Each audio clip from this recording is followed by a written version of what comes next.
मुगलों और अहोमों के बीच 17 बार युद्ध हुआ, लेकिन आखिरी और सबसे निर्णायक संग्राम साल 1671 में लड़ा गया, जिसने इतिहास की दिशा ही बदल दी। साल 1671 ब्रह्मपुत्र की लहरों पर लड़ा गया एक ऐतिहासिक युद्ध, साराई घाट का महासंग्राम। एक तरफ था मुगल साम्राज्य और दूसरी तरफ अहोम साम्राज्य।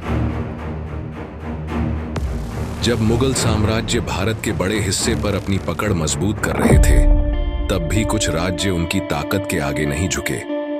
उन्हीं में से एक था असम, जहां की मिट्टी में स्वतंत्रता की ललकार थी और इस धरती की रक्षा के लिए खड़ा था एक अमर योद्धा, लाचित बोड़फुकन, जिसने ब्रह्मपुत्र की लहरों को इतिहास का गवाह बना दिया। मुगल सिपह सालार मिर्जा राजा राम सिंह हजारों सैनिकों के साथ ब्रह्मपुत्र के रास्ते गुवाहाटी की ओर कूच कर रहे थे। विशाल युद्ध नौकाएं नदी में आगे बढ़ रही थीं। इस बात की खबर अहोम राजा शर्गदेव चक्रध्वज सिंघा को मिली। राजा ने तुरंत अहोम सेना के सेनापति लाचित बोड़फुकन को बुलाया, एक ऐसा योद्धा जो असम की माटी की रक्षा के लिए अपना सर्वस्व बलिदान करने को तैयार था। असम की रक्षा अब तुम्हारे हाथों में है लाचित। शर्गदेव, जब तक मेरी सांस चल रही है, असम की धरती पर दुश्मन का कदम नहीं बढ़ सकता। लाचित बोड़फुकन के नेतृत्व में अहोम सेना सरायघाट के लिए निकल पड़ी। मुगलों को असम से बाहर फेंकने के लिए ब्रह्मपुत्र की लहरों ने इतिहास का सबसे बड़ा युद्ध देखने के लिए करवट ली। सरायघाट में लाचित बोड़फुकन ने अपनी सेना को ब्रह्मपुत्र के किनारे एक विशाल दीवार बनाने का आदेश दिया। एक ऐसी दीवार जो मुगलों की ताकत को रोक सके, एक ऐसी दीवार जो असम की रक्षा का प्रतीक बने।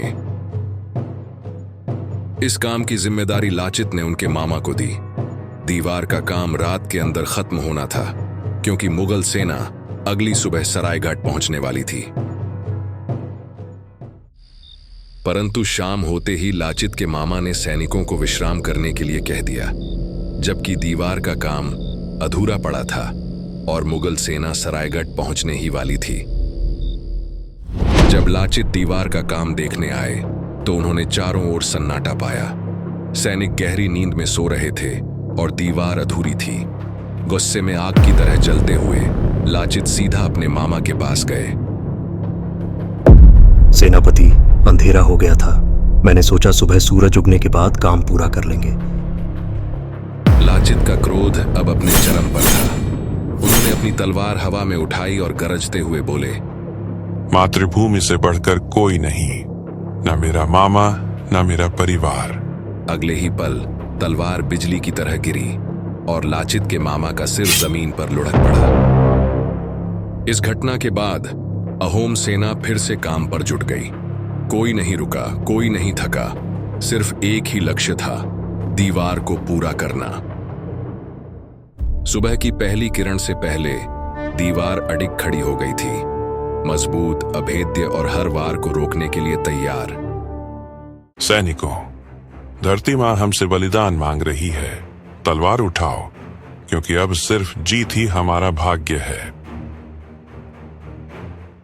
कुछ ही देर में मुगल सेना सरायघाट पहुंच गई, लेकिन जैसे ही राम सिंह की नजर उस विशाल दीवार पर पड़ी, वह स्तब्ध रह गए। मुगल सेना ने हर ओर रास्ता तलाशा, लेकिन गुवाहाटी में घुसना नामुमकिन था। राम सिंह ने क्रोध में आकर आदेश दिया, दीवार तोड़ दो। तोपों की गड़गड़ाहट गूंजी और मुगल सेना ने पूरी ताकत से हमला बोल दिया। उधर लाचित ने भी गरजते हुए आदेश दिया, आक्रमण करो।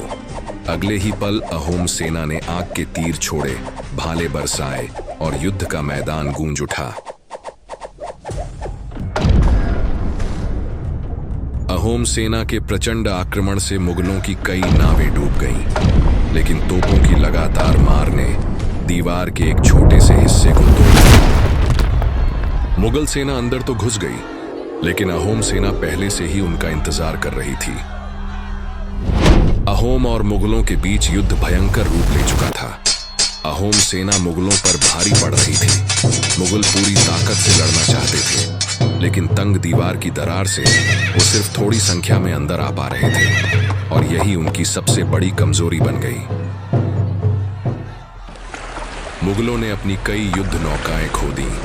हार सामने दिख रही थी, लेकिन वे इतनी आसानी से पीछे हटने को तैयार नहीं थे। उन्होंने रात के अंधेरे में हमला करने का फैसला किया, पर यह उनकी सबसे बड़ी भूल थी। जंगलों और पहाड़ियों में छिपे अहोम योद्धाओं ने गुरिल्ला युद्ध रणनीति से उन पर कहर बरपा दिया। अंधेरे में जहां मुगल दिशा भी नहीं पहचान पा रहे थे, वहां अहोम सैनिक मौत बनकर बरसे। हर दिशा से वार, हर छांव से प्रहार। रात के सन्नाटे में तलवारों की टकराहट गूंज उठी, और सुबह होते ही मुगल सेना की आखिरी उम्मीद भी जलकर राख हो गई। अहोम और मुगलों के बीच यह युद्ध कई दिनों तक चलता रहा।